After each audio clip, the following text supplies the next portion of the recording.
Welcome to Real Herbalism Radio, show 284, recorded at Big Dog Studios in Eugene, Oregon. Today's show is made possible by Mud Pod Design House. Ideas are great. They're what businesses are made of. If you have an idea and want to make it a business, you need a website. MudPodDesign.com makes websites for idea people every day. The Practical Herbalist. Herbalism is easy when you take a practical approach.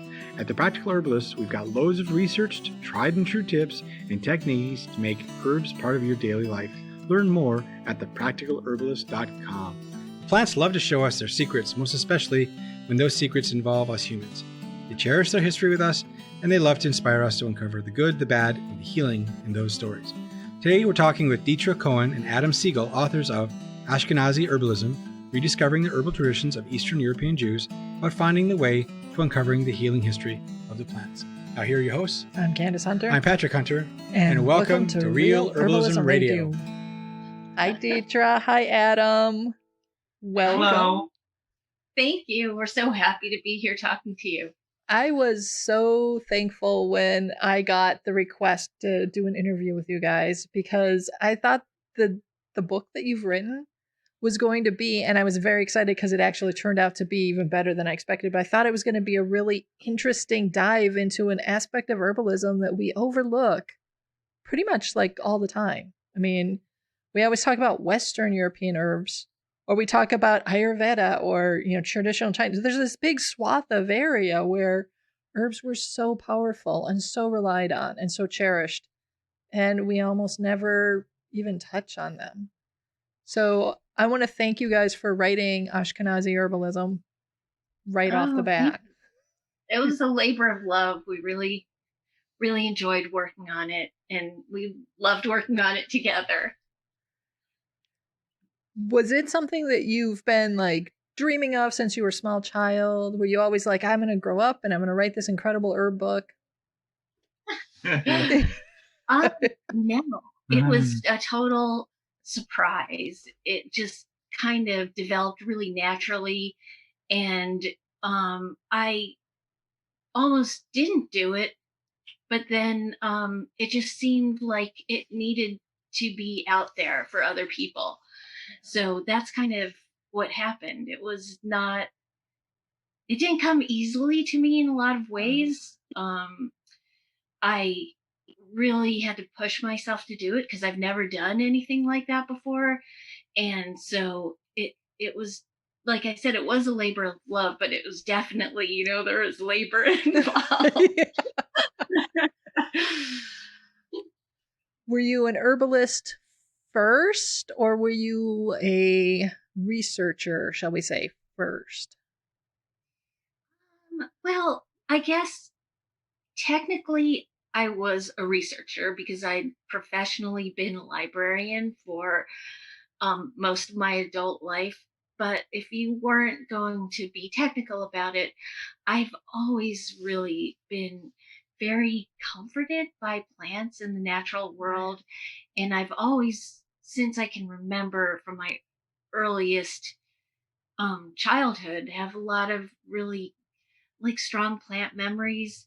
And then when I was a little bit older, my stepmother introduced me to herbal medicine when I was a teenager. And then when I was in my early 20s, I found a book in the late 80s by the Tice family, who are German herbalists. It's called the Family Herbal. And so I often referred back to that book and carried it around with me for years and lent it out to a couple people and had to buy more copies for myself because they never gave it back to me. And so that was my first kind of herbal forays. And kind of a more personal story, my stepmother, somehow she talked to some sort of fortune-telling person who told her a medium who told her that she had been a blind herbalist in a past life. And so we would often talk about herbs, but I kind of felt like it was her territory. And so I kind of didn't want to delve too far into her area, but I was always interested. And then when I had a little bit more time, I decided I wanted to be more formally taught and be around more herbalists. And so I asked her if she wanted to come with me, but I don't know, hasn't really wanted to do any formal training. And so I ended up going to school on my own. And so that's kind of a little not too detailed roundabout way of saying how I kind of came to herbalism more formally. And Adam, are you also an herbalist, or how did? No, I sort of came at the project because I was trained. I'm also a librarian, and I've been working in and around Eastern European history and culture again for a really long time. So that was sort of the complement. And when Deatra brought, the plant and herbal knowledge to the project, and I had a lot of, I was able to work with a lot of interesting research materials that came out of Eastern Europe. And certainly, we talked about Minnesota a little bit before we started, and I did a lot of training as in Eastern European folklore when I was at the University of Minnesota years and years ago. So I certainly, was able to contextualize a lot of the stuff that we were finding. And we've also done some research and publication on plants, chocolate and wine. I've done a fair amount on plants in Eastern Europe. Most wine and olives mostly. So, well, I have a question that's going to just be a little bit off. So, what do two librarians fight about?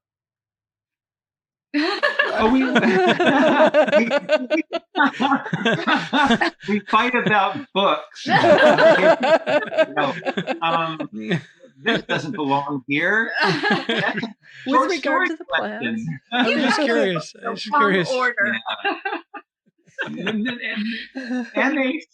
goes at the beginning of the M's. It doesn't go. Fair. I just. Yeah. No. What do we fight about? With those discussions would be like. Agree to disagree, perhaps. About. Yeah. It'd be a lot of that. Anyway, I can imagine how your herb shelf must be arranged. It's actually kind of chaotic. That's the dirty secret of librarians. They're often really disorganized. That's what drives people into the profession. But all the herb books are together. Yeah, all the herb books are together. That's good. Well, it's the shoe cobbler thing, right? The shoe cobbler shoes are never fixed, but everybody else's shoes are great. So everybody else's books are arranged, And we often go on Bookman's holidays, as opposed to Busman's holidays. Yes. Okay, nice. Okay, so back to herbalism. Well, while I was reading your book, one of the things I loved about it was the storytelling aspect of it. I mean, there were many times where I had to just set it down and just sit and be with the power of what you were talking about, with how herbalism and how it wove through the community, how important it was, and how different herbalist trades arose and fell away and all of that. I mean, I have a hard time putting it into words because there was a really powerful, and it was vibrant. And there's also this grief that I felt because so much of it has felt lost, even though you're helping to uncover it and make it not lost. Like, finding truffles. Yeah. Oh, thank you. Thank you so much for reading it so sensitively and having so much heartfelt feeling around it. And I'm getting chills listening to your story about the stories. And it was really heartbreaking in so many ways to just have to read through so much loss, even though I felt like, we were like finding these little nuggets of gold, in this pile of ash kind of, and it's sad in a lot of ways because so much of that history is just beyond grief, but at the same time, I also felt like we were bringing a lot of it back to life and just what would you call, revivifying it, resuscitating it. And to me, that was just kind of like what we call a mitzvah, like a kind of like a good thing to do for all these people who had, lived and died really heroically, and never had been acknowledged for like their knowledge and the amazing work that they did for their people. Yeah, one of the things that was particularly, I don't know, poignant for me was I forgot the name of the midwife trade, but the midwives that would give birth to the children, would help, not give birth, but help with the birthing, and then they considered them their own children, and they had that amazing relationship. I mean, oh my gosh, my heart just started to just, ache for that, but also it's so unlike anything that we have now or that we even read about in other herbal traditions or, even just Western. Maybe that was there too, but I don't recall ever seeing references to that kind of community connection that the plants brought. Do you know what I mean? Yeah, yeah. I mean, we read about little pieces of that here and there. I mean, there was a midwife in Conatip who came from a book about, it's called Memoirs of a Grandmother. And she, oh God, the woman's name, the original writer was Pauline Wangeroff. And it was her grandmother-in-law named Bila. And Bila would be, available at people's call whenever she was needed. I mean, she'd be in bed and somebody would tap on her window really quietly. And she'd just get up and put on her big fur coat because it was probably cold in the winter and go to the medicine cabinet next to her bed and pull out all the things that she needed to go to this woman who was in labor. And, I mean, that story was just like, so you could see it, it was so vivid. And it's just like that woven together with the other stories about these other bulbas, which is what the grandmother.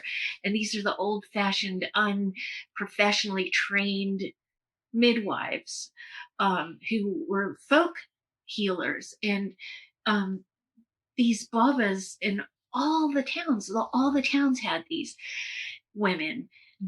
And they were the ones who brought the children into the world. And then the children, they would think of as their own grandchildren.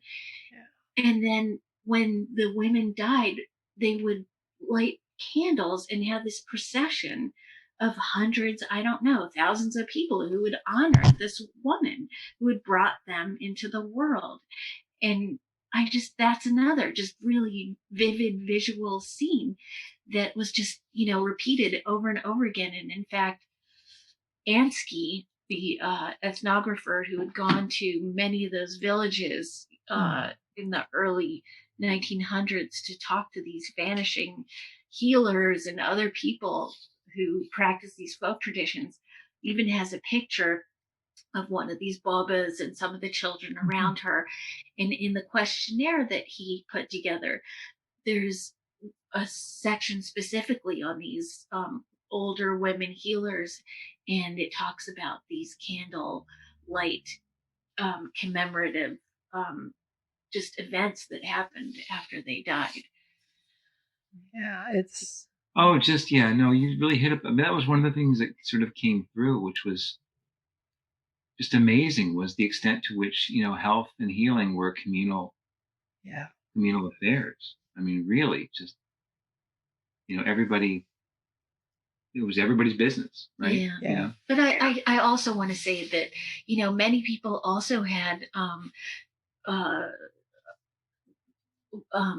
midwives in the villages who weren't Jewish, Right. And it was also reciprocal. Like many people who weren't Jewish would take on the Jewish midwife. So it was like Adam was saying, it was very communal, and people took care of each other. It was, and that was another just really, really revelatory thing that we came across again, over and over and over again. And it was just really sweet and heartbreaking that people don't know about this part of life in these small towns. What general areas of were you covering in the book? I mean, Eastern European is quite a large area. So was there specific regions? I wasn't sure. Yeah. I'll let you talk about that. I mean, the crucial part of the research that where Deatra sort of uncovered, we call it hidden herbal, was in what they call right bank Ukraine. So west of Kiev, in the regions like Podolia, Volhynia, basically southeast of Warsaw and north of the Black Sea. We did encounter other references further afield, as far north as Lithuania, Belarus, a lot of stuff from Poland, less stuff from other parts of Eastern Europe. We worked on the Pale settlement, which was under the Tsars, had a fairly strict boundary. Poland, most of Poland, most of Ukraine, most of Belarus, a lot of Lithuania, some of Latvia, Romania, teeny bit of Romania, yeah. Like so Moldova. You would say that most of the knowledge and things that you're talking about were basically destroyed World War II and the communism afterwards? Yeah. I mean, certainly the Holocaust put paid, but one of the sources that Deatra relied on, which was a book called Herbs Used in Ukrainian folk medicine, was based on field work that was conducted in the region between the wars. And there are references in that work, which was actually published after the war. But the author noted, or maybe it was the introduction, noted that, this was done up to and during collectivization, which of course had a huge impact on a lot of traditional practices where, but what shocked us, and this is something we talked less about, was the degree to which traditional plant knowledge was actually incorporated into the Soviet official materia medica. Yeah. They show these surveys were conducted precisely because the government was trying to, access, pharmaceuticals that they could, manufacture or refine domestically, and they relied heavily on native informants or local informants for all sorts of things. And that was something that was, and I think is still practiced to a much greater degree in Russia, Ukraine, Lithuania, successor states of the Soviet Union than in the West. Has there been a move back to more of these traditional remedies and sources in the last since the fall of the Soviet Union, if you will? I'm sorry, could you repeat that? Well, I was wondering if since the fall of the Soviet Union and those bloc countries are, kind of doing their own thing, has there been a resurgence in sharing this common knowledge? Is it coming back, or is it just amongst the people that are there? I don't think it went away. Yeah. Good. Oh, I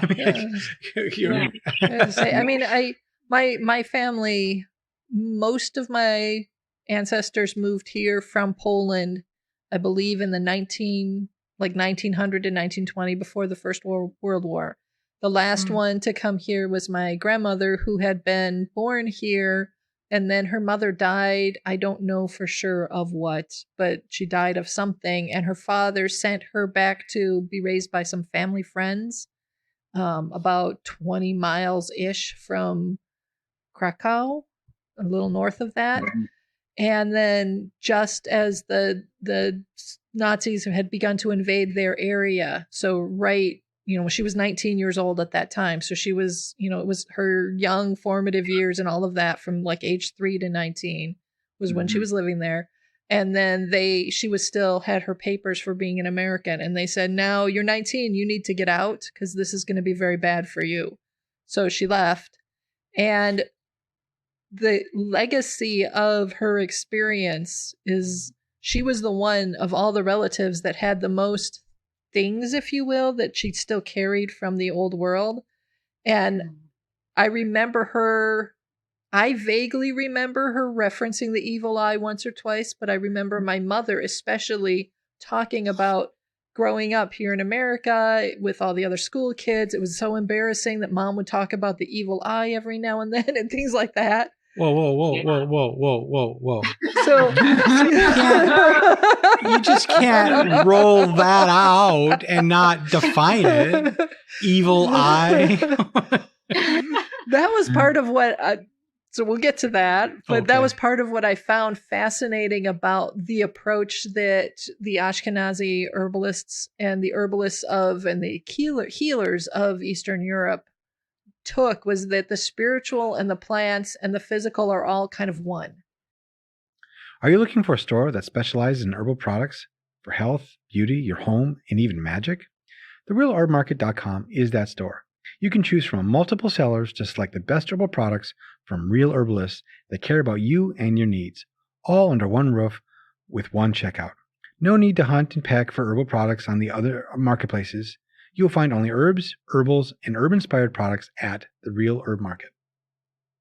Oh, yeah. And so, I mean, if you guys could explain the evil eye thing, it would be helpful. Yeah, for the rest of us. That's funny. Oh boy, the evil eye. It's really an ancient belief, and it in terms of like Ashkenazim, I believe it's even in the Hebrew Bible it's mentioned, and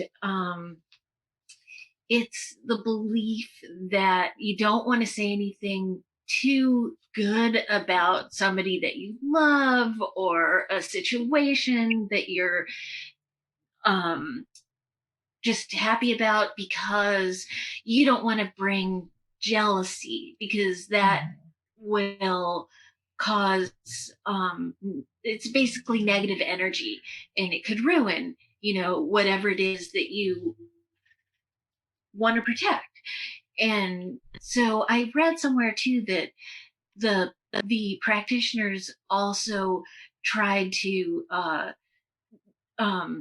take care of the evil eye before it caused even more problems down the road. So I think that's pretty much a universal, although I can't speak for other people outside of my own culture. In my family, we never really talked about it specifically, but like on my dad's side, my grandmother's family, that family was from Ukraine, and they would always say Kinahura, which is like a whisper down lane kind of version of Kinain Hora, which means no evil eye in Hebrew. And then on my mother's side, they're from Poland, and they had a different dialect. And she would actually say the whole thing with their accent, which I can't really pronounce because it's really... Kineinheure. Yeah, it's very particular. So it sounded, they both sound different, but they both mean the same thing, which is, no evil eye, whatever you just said, let's not talk about it because we don't want to bring, negative energy to it. So, but my mom's family didn't really say it that much. On the other hand, my grandmother's family on my dad's side, it was trotted out quite a bit. And I, had been known to say it every once in a while. My grandmother would spit. Yeah, that was another part of it. Yes. I've heard of that. That was not that I didn't see that, but I didn't see that in my family, my ancestors, or because I knew a lot of my great aunts and uncles when I was a child, and I didn't see the spitting, but I had heard of the spitting. So not really spitting. Like a symbolic. It's like a symbolic. Yeah, it's like saying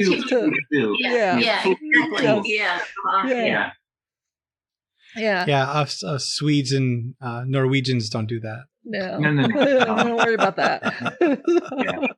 And one of the things that the Ashkenazim did, though, is they had plants that they used as a part of if someone had invoked or caused or caught the eye of the evil eye, had gotten the attention of the evil eye. They had plants that they would employ to help with getting rid of the evil eye and undoing. Yeah, some of those would be things like garlic, St. John's wort. We haven't found exact like recipes for any of these things, but references to them. And so St. John's wort was something that was even named in terms of not exactly the evil eye, but it translates to protect against demons. And demons are also associated with the evil eye. So one instance that we did find on the application of St. John's wort was a story that was told by the author of the Ukrainian survey herself, and it was about her father who went to go see a village quote unquote quack. Yeah. Or formally trained, but this quack was able to heal him with St. John's wort because he was having digestive issues. And as we all know, digestive issues are often related to stress, and I mean, she didn't say that, but, that's my interpretation of it, that the St. John's wort was able to help him get over this digestive issue that he's had for years. And I think the modern interpretation of St. John's wort is to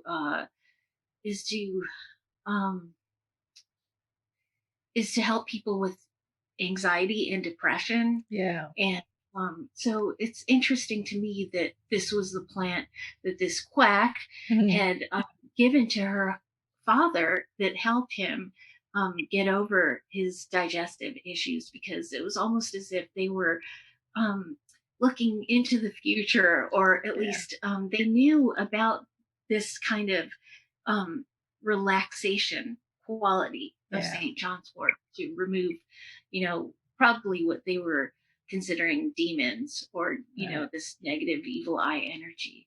So that's kind of like a roundabout way for talking about Right. I think a lot of psychosomatic ailments were often associated with the evil eye. Yes. Like fear. Yeah. And a lot of those types of things, if you're thinking you might get something and you're worried about something, then you start to manifest that same something, almost as if you need to have a justification for all this energy you're putting into this thought. And that's the same. That's kind of what the evil eye is doing. It's taking all that energy and, helping you manifest what you're thinking about. Yeah, there's a saying about that, but I'll think of it. Sorry. I don't think she thought we'd talk about that today. Right.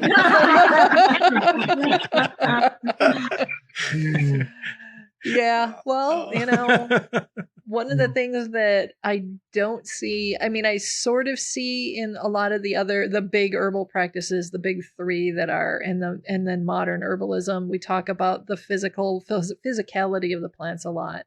And we treat the spiritual aspect of the plants as this very separate thing. And we don't always acknowledge the fact that it's still the plants. So it's all kind of the same thing, But that was one of the things that I thought was powerful in reading your work, was that it was very, very clear that the spiritual and the physical were one, and they were treated as one. So you always take care of, the spiritual needs of the patient or the person, as well as the physical needs. And for the Ashkenazim, that included knowing the right, being studied in knowing which Bible verses to use, or which, prayers to say, as well as which herbs are going to help. And when you look at the herbs they were using, oftentimes now, with all of the knowledge from the many directions we have, including all those big herbal practices, we can see why that particular plant would have been employed in that particular space. And while I wasn't, you didn't include like a liturgy of all the different prayers that they were using. I would bet anything if you sat down and looked at any given set of prayers for this condition and all of that, you'll find that the prayers address exactly what the plant is addressing in the person together. Like the same spiritual, emotional connection is probably there. Are you telling us? You're That's asking what a question. I think. That's what I think. Yes, I was Writing the little thinking, fit- but yeah, fit go one. ahead. Yeah, we talked about it. I mean, it's sort of right. There are all kinds of sort of forms of verbal art. Yeah. There's my folklore training coming Yes. before that were incorporated, have been incorporated into the healing modalities, such as but the incantations that you would use to remove an evil eye that would be accompanied by some other treatment like a ceremony or a plant administration of plant medicine. Yeah. Also the use of written amulets. Yeah. And prayer, which would be using little slips of paper. Mm-hmm. And that's something you asked about, like what practices are still being used. We actually there's a Stettlers. There's a documentary that a friend of ours told us about last year called Stettlers, where they it's a documentary that's set in in Ukraine and a little bit of Moldova, where the filmmakers went to these former shtetls that are now either depopulated. There's certainly there's hardly any more Jews living there, but in one case they went and there's a sort of still a wonder working rabbi. Nice. Somewhere in the south. I can't remember the exact town, but they had footage of him just sitting there and sort of having a line of people with various ailments come up to him, all of whom are not Jewish. They're Ukrainian peasants, and they were in search of the amulets and and the remedies. But that's still an enormous part of the healing modalities that are sort of shared. Yeah, and I wanted to add that so many of the incantations that we found that were whispered by the Absprecherens, which is one of the words that is a name for some of these traditional women healers. A lot of what they said and whispered as part of the healing was often not even Jewish. Sometimes it included Christian saints or just other words that might not have been associated with Judaism. What we found, and what you probably remember from the book, is that the healers from other cultures, even in Poland and Ukraine, also practiced in this way. And so they shared with each other. Yeah. And what I found was one woman had recorded some of the incantations in Ukrainian and then translated them into English, and they were so similar. It was almost like they were interchangeable, which was just astounding to me, which also means that people really cared about each other and they shared these amazing healing powers with each other, and they went to each other for their healing work. So, these things cross boundaries, and there doesn't sound like there was discrimination when healing was involved, There was amazing, from what you guys have described, there was an amazing cross current of knowledge that was happening in that area.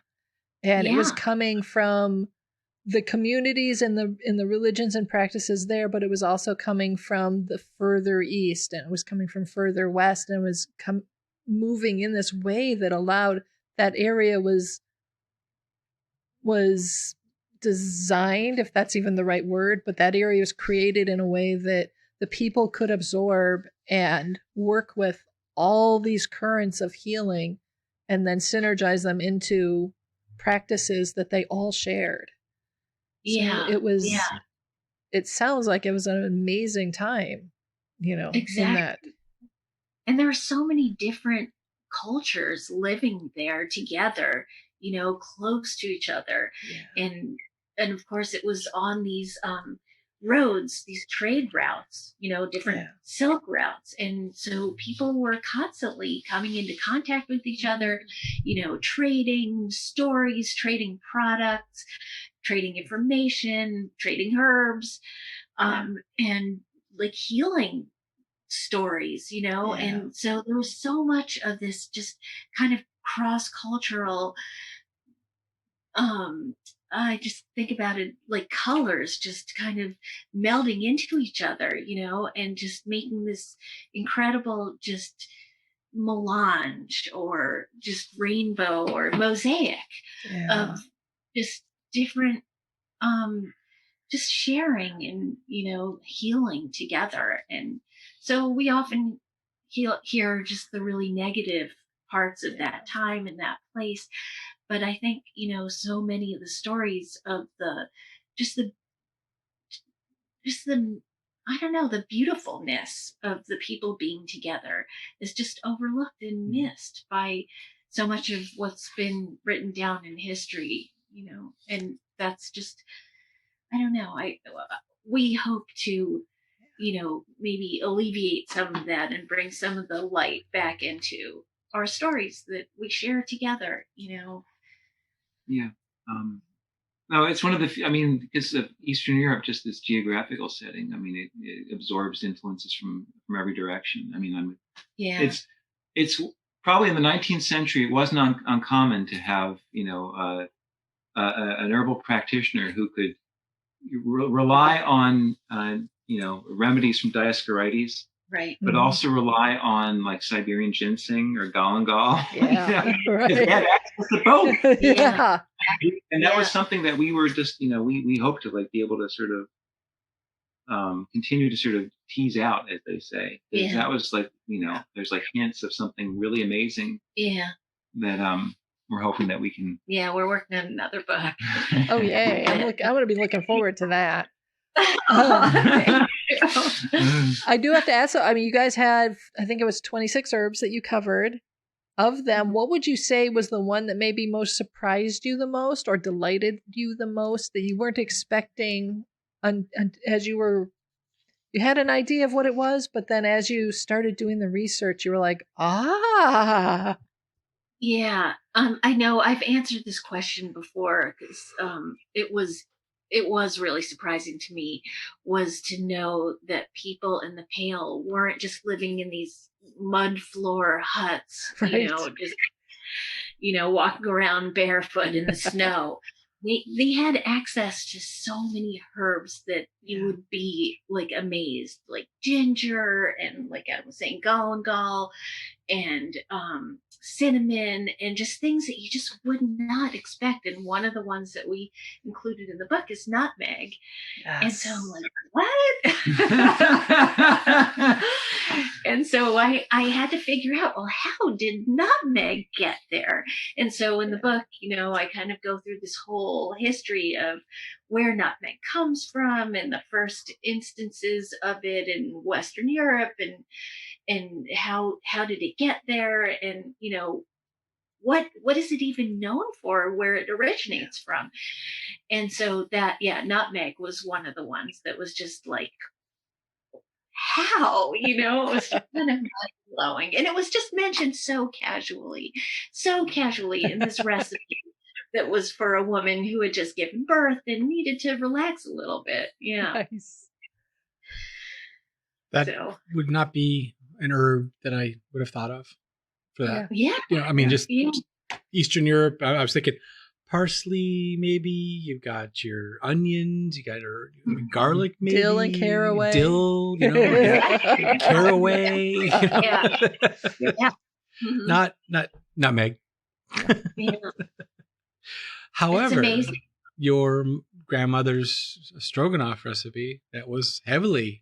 Yeah, you can't have good stroganoff without nutmeg. Not a nutmeg. Right. Wow. Yeah.